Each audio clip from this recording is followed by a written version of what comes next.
A tiny grizzly cub, alone and helpless, was struggling to stay afloat in the freezing, icy waters of a remote swamp.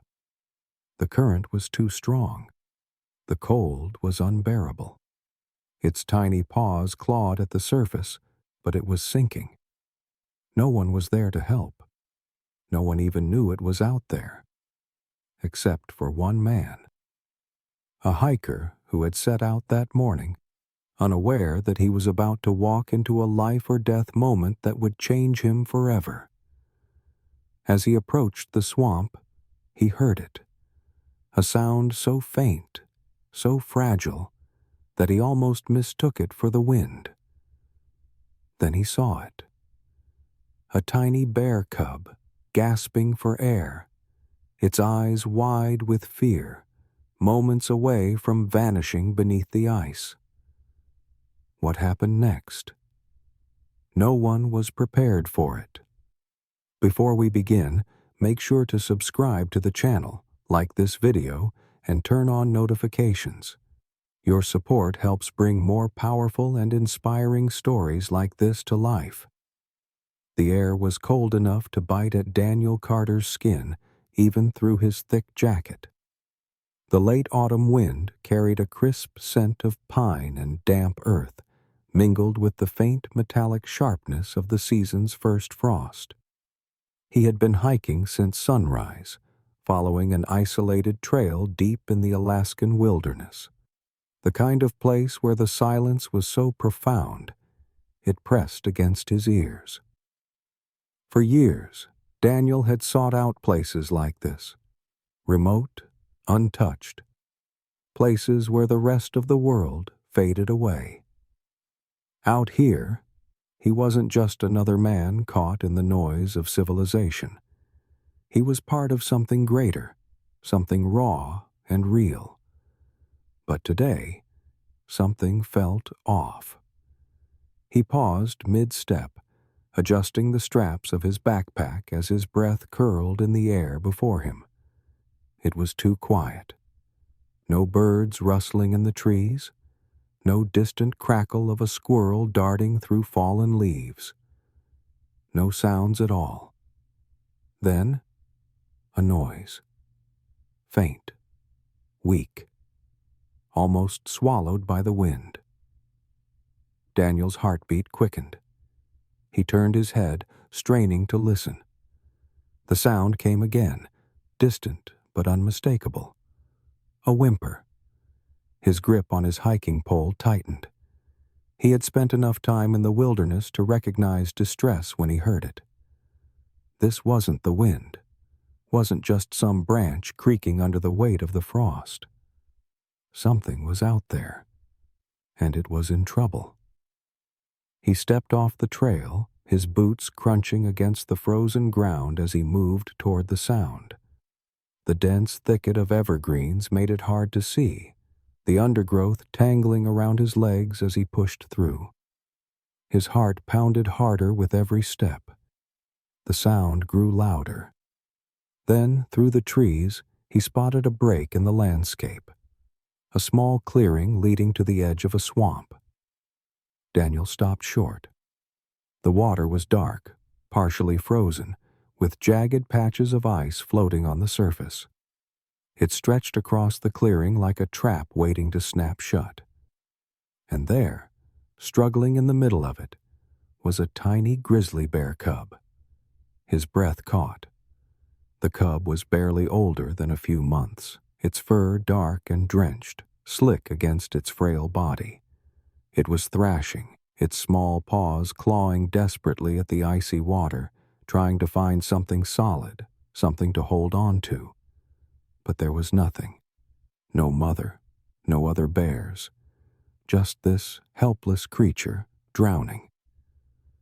Daniel's stomach twisted. The cub's movements were frantic but weak. It had probably been fighting for its life for minutes, maybe longer. The cold was already sapping its strength. Daniel had read about this. Hypothermia in freezing water set in fast. First, the muscles locked up. Then, the body lost the ability to keep itself afloat. Then it sank. His pulse hammered in his ears. The cub was running out of time. His instincts screamed at him to do something. But this wasn't just any animal. It was a grizzly cub, and that meant its mother had to be nearby. Daniel scanned the tree line, his breath tight in his chest. Nothing. No movement. No deep growl of warning. No shadow shifting between the trees. Just silence. Which meant the cub was completely alone. He didn't have time to think about how it had ended up there. Maybe it had wandered too far from its den. Maybe it had tried to cross the swamp, slipping through a weak spot in the ice. Maybe its mother had left it behind, forced to abandon it in the brutal survival laws of the wild. None of it mattered now. What mattered was that the cub was going to die if he didn't act. His mind raced. He dropped his pack and rushed to the edge of the water, kneeling in the cold mud. He needed a plan. If he moved too fast, the ice might break beneath him. If he got careless, he could end up in the water himself. And out here, miles from help, a mistake like that wouldn't just be dangerous. It would be deadly. He scanned the area, searching for anything he could use. A fallen tree, a long branch. His eyes landed on a thick, sturdy limb half buried in the undergrowth nearby. Perfect. He yanked it free and inched closer to the ice. The cub let out a strangled whimper, its head bobbing beneath the surface before it resurfaced, barely above water. Daniel's chest clenched. He extended the branch. "Come on, little one. Grab on." The cub flailed, but its paws barely touched the wood. It was too weak. Daniel gritted his teeth. He was running out of options. The cub coughed, sputtering as its head slipped under again. His entire body tensed. He didn't have a choice. His boots crunched against the ice as he stepped onto the frozen surface. The cold bit through his clothes instantly, the frost-covered ground beneath him groaning under his weight. One step, then another. A deep, splintering crack echoed beneath him.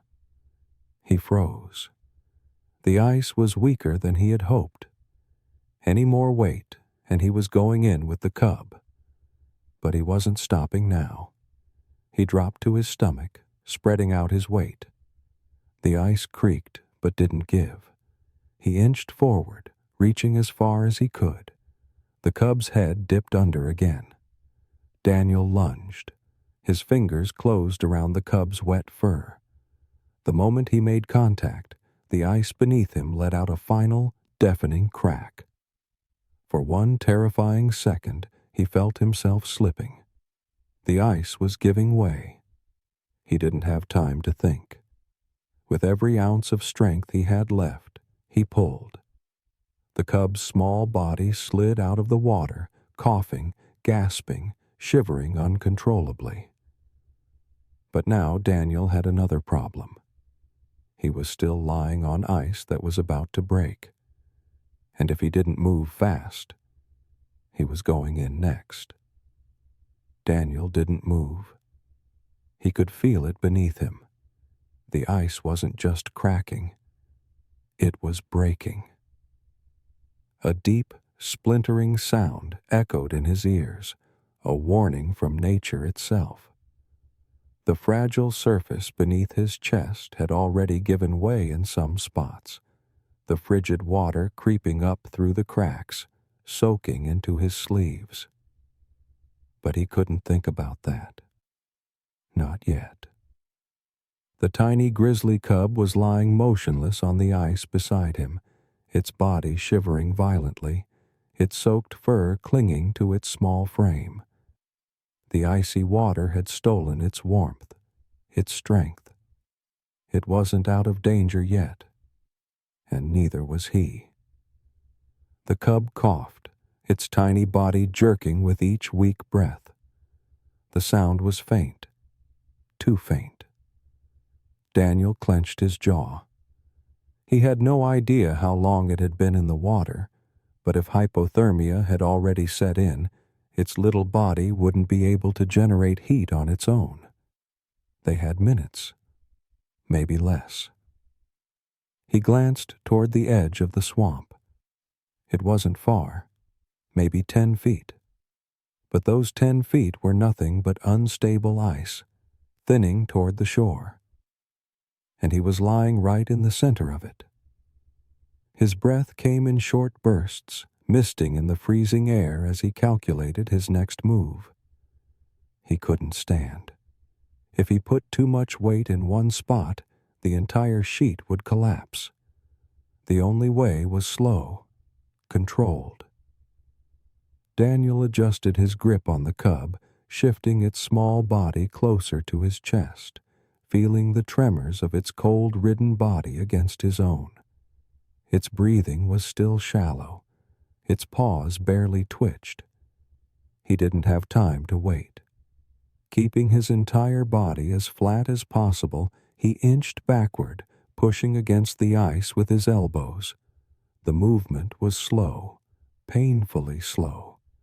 Every shift of weight sent fresh splintering cracks across the surface, echoing like gunfire in the silence. 1 foot, then another. The shore was getting closer.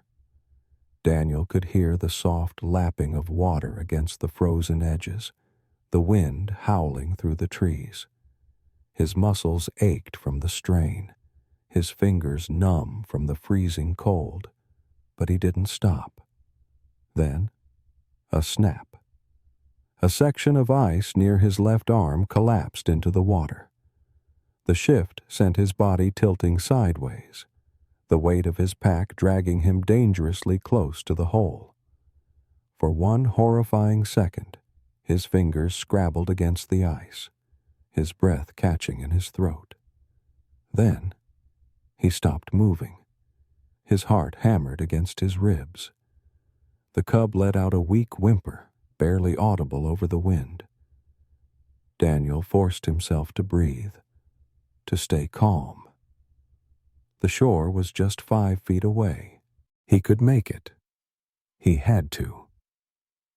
He adjusted his grip on the cub, shifting its weight higher against his chest. Then, with deliberate movements, he pushed forward. Another foot. The ice groaned beneath him, but it held. 3 feet left.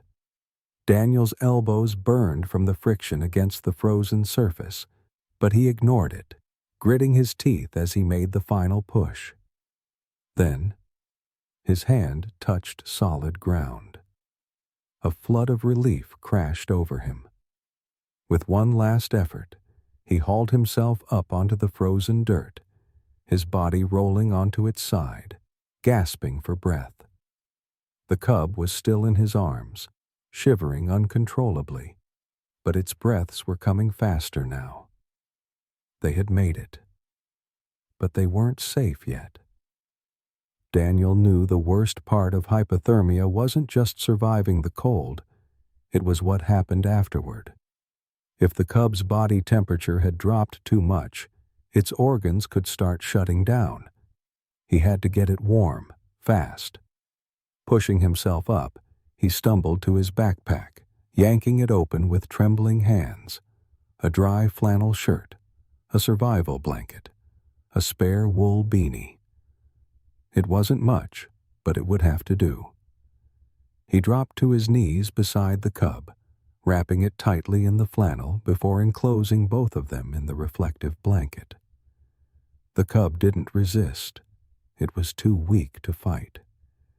Daniel held it against his chest, rubbing its fur, trying to transfer any warmth he could.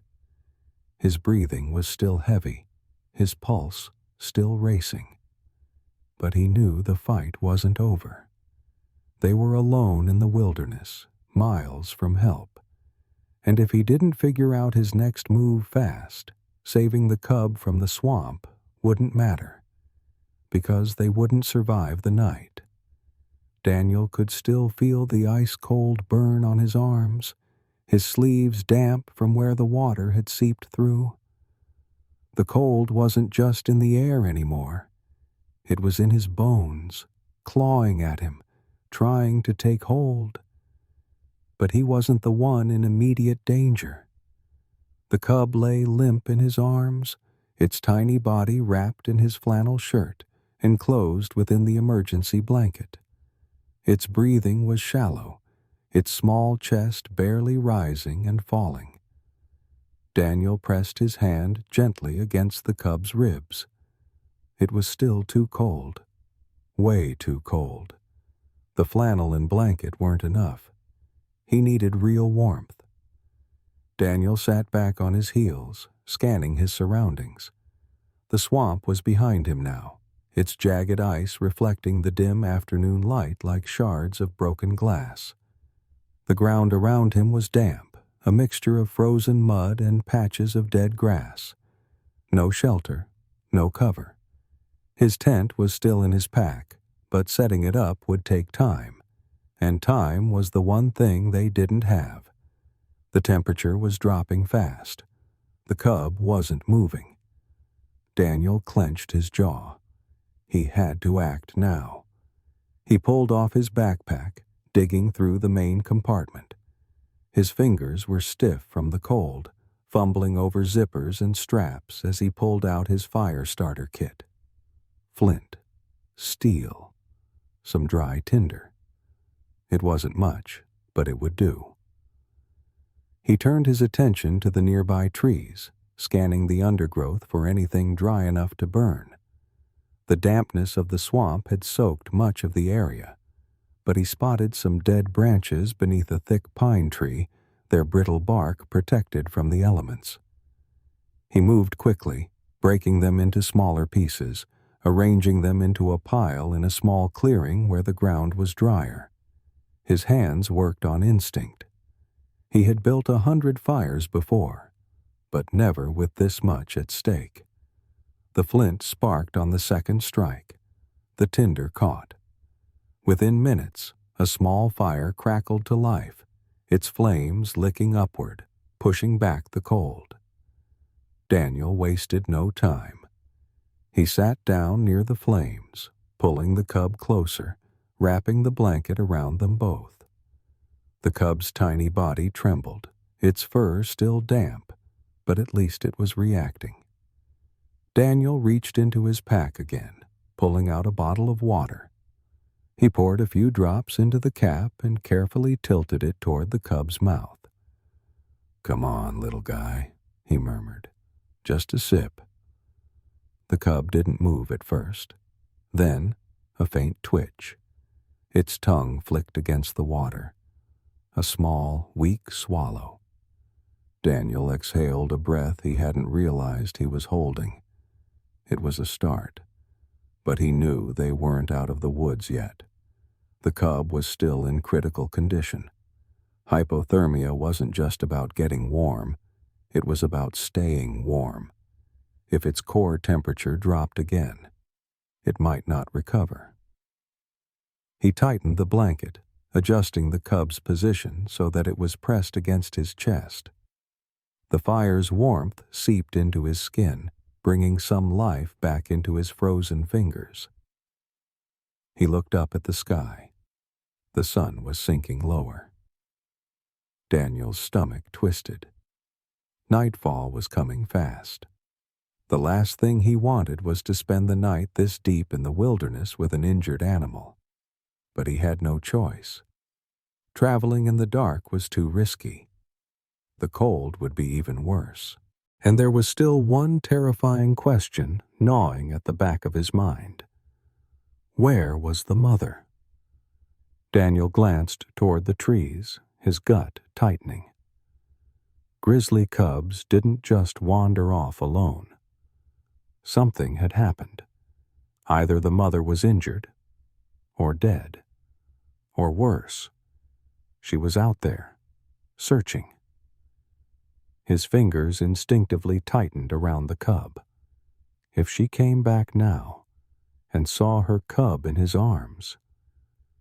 He didn't want to think about what would happen.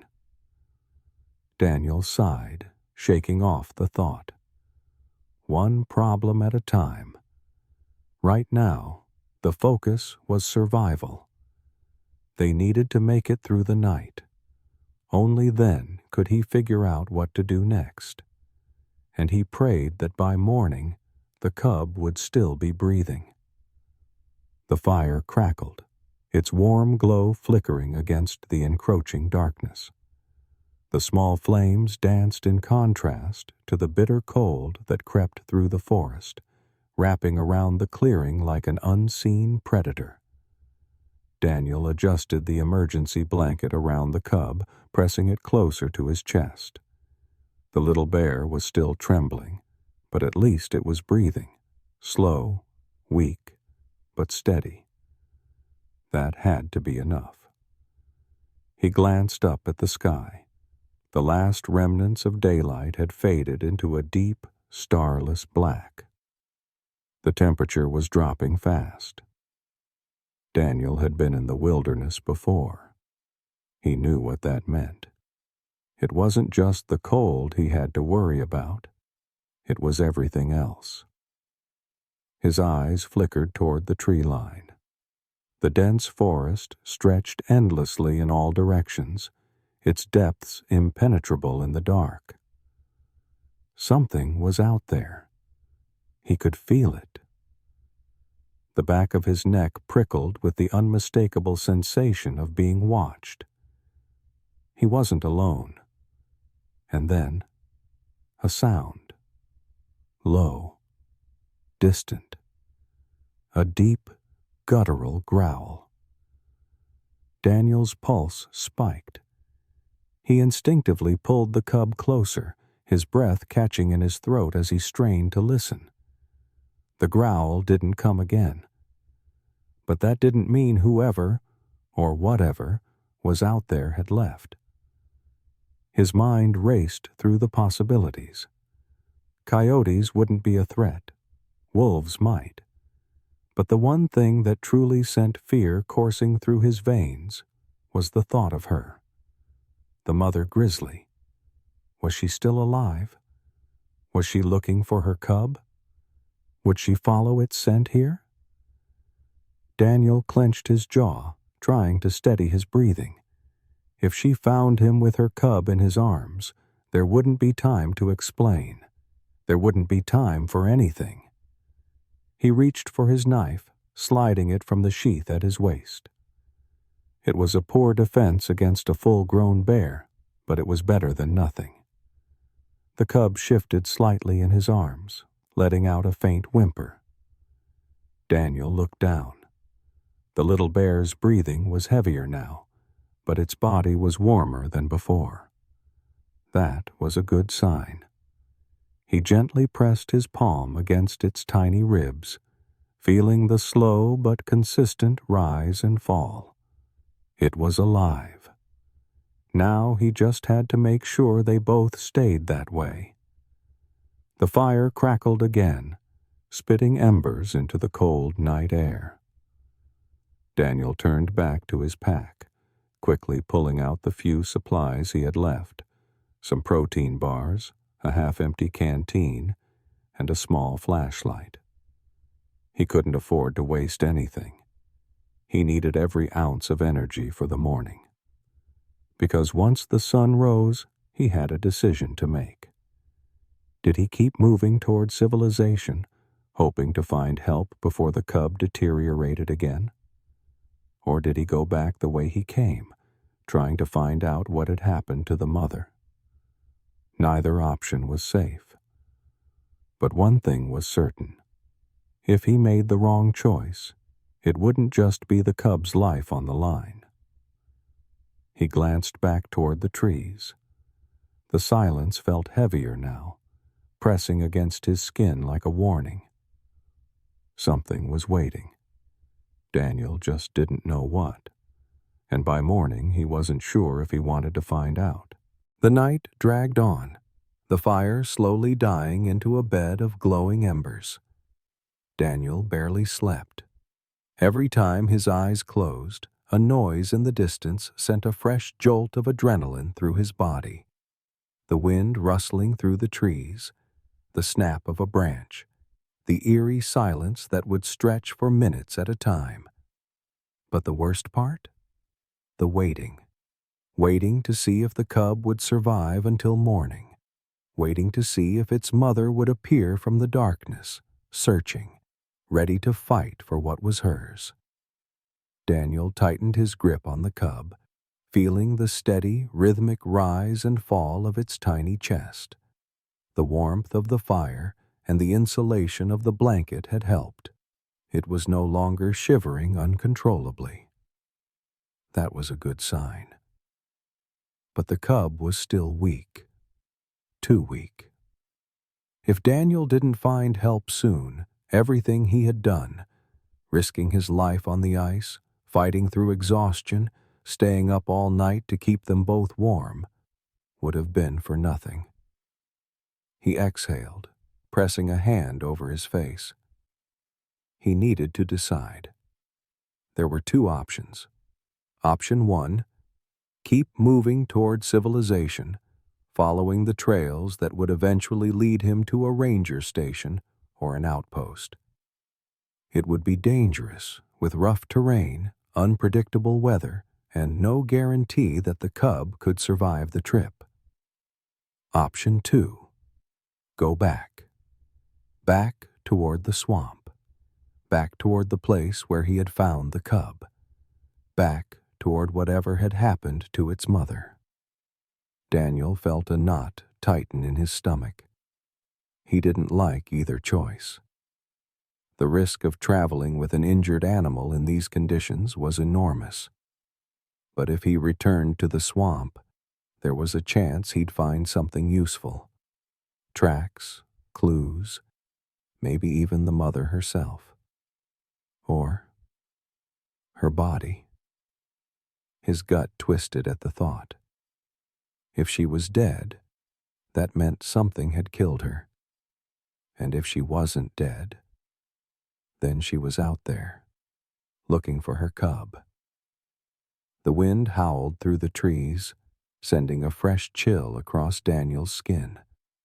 He pulled the cub closer, feeling the slow, sleepy weight of it against his chest. It was resting now. But for how long? He sighed, staring into the remnants of the fire, watching the embers flicker and fade. There was no perfect answer, no easy way forward. But the more he thought about it, the more he realized there was only one choice. If he wanted to understand what had happened, if he wanted to find out why this cub had ended up alone, he had to go back. Back to the beginning.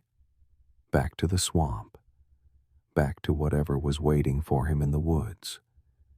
And he had no idea if he was walking into the truth or into something far worse. The morning air was crisp, the kind of cold that seeped into your bones, making every movement feel heavier. Daniel shifted the small bear cub in his arms, adjusting the blanket around its fragile body before slinging his pack over his shoulder. The fire had burned out hours ago, leaving behind nothing but gray ash and a circle of damp earth. He kicked dirt over the remains, ensuring no embers remained, then turned toward the path leading back to the swamp. This was the moment of no return. His decision had been made. He wasn't heading toward safety. He was heading toward the unknown. Each step through the thick undergrowth felt heavier than the last. The weight of exhaustion tugged at his limbs, but he forced himself to keep moving. The cub stirred in his arms, letting out a soft whimper. It was getting stronger. That should have been a relief, but it wasn't. A stronger cub meant louder cries, more movement, more risk. If the mother was still out there, she would hear it. And if something else had taken her place? Daniel clenched his jaw, pushing the thought away. He needed to focus on what was in front of him, not what might be lurking in the shadows. By the time he reached the edge of the swamp, the sun had climbed high enough to cast long golden streaks across the icy water. The surface looked peaceful now, the jagged ice floating calmly in the morning light.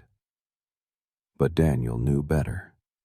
This place wasn't peaceful. It was where something had gone horribly wrong. He moved carefully, scanning the ground for any signs of what had happened here. Tracks, blood, anything that could explain why the cub had ended up alone. And then he found it. A massive disturbance in the mud, not far from where he had pulled the cub from the water. Something had struggled here. The ground was torn apart, deep claw marks gouging through the wet earth. Daniel swallowed hard. He had seen bear tracks before, but these? These weren't just the marks of a bear walking. These were marks of a fight. His heart pounded as he followed the signs, his boots sinking slightly in the damp ground. The cub shifted in his arms, but he barely noticed. His focus was locked on what lay ahead.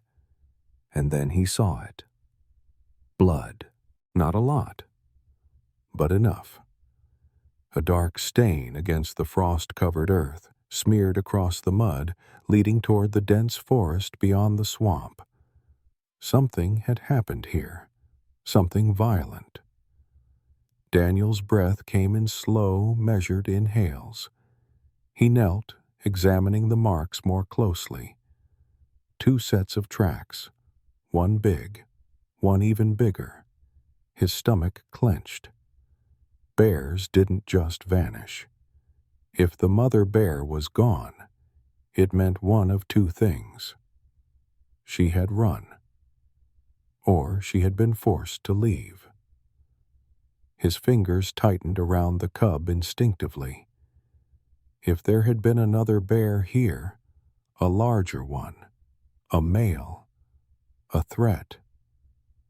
His eyes flicked toward the dark tree line ahead. Was it still out there? Watching? Waiting? The cub let out another soft whimper, its tiny body stirring against Daniel's chest. The sound felt too loud, too exposed. Daniel stood quickly, his body tense. He needed to move. Now. Because suddenly, he wasn't just looking at the aftermath of something violent. He was standing in the middle of it, and whatever had happened here might not be over yet. Daniel's grip on the cub tightened as the cold air pressed against his skin. The signs of struggle were clear: the torn-up earth, the deep claw marks, the smear of blood leading into the trees. Something had happened here, and whatever it was, it hadn't happened long ago. The forest felt different now, more alive, more dangerous. He could hear his own breath, steady but tense. The cub shifted again in his arms, its tiny body warmer than before, a sign that it was recovering. But the small grizzly let out another soft whimper, and Daniel instinctively held it closer, his eyes scanning the tree line. That noise was a risk. If the mother bear was out there, she would hear it. If something else was out there, it would hear it too. Daniel turned slowly, his muscles tight with the instinctive urge to run. But he didn't. Running wasn't an option. Then, a sound. Not the wind, not the rustling of trees. Something heavy, moving. Daniel's pulse spiked.